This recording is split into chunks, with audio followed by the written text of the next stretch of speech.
At night a town was attacked by a group of red ogres, then a dragon came carrying the most powerful exorcist and dropped down explosive papers and defeated them all. But with great power there will be threat from his own people and got betrayed. The exorcist used the last of his powers and got reincarnated in another world where sword and magic exist. He revived as a boy named Saikyou with no affinity for magic, but at times when he was alone he practices his shikigami powers from his past life.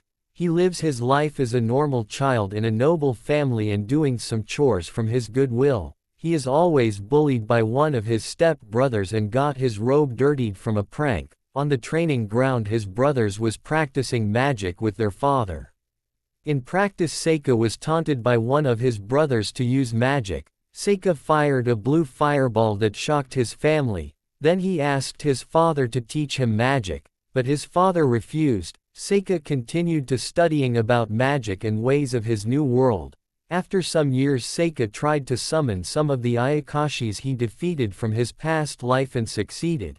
The next day Saikyou and his maid Ifa is at the backyard of the house talking.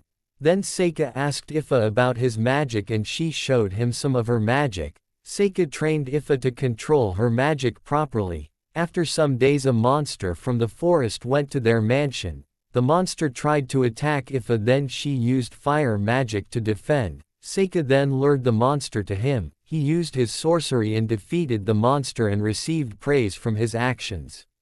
After the incident his family went to eat dinner and Saikyou was praised by his father. He then asked his father to let him attend the academy, but one of his brothers did not like his request and challenged him to a duel. Saikyou accepted it and waited in his room.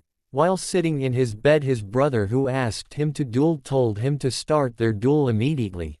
Saikyou accepted it and went to the training ground.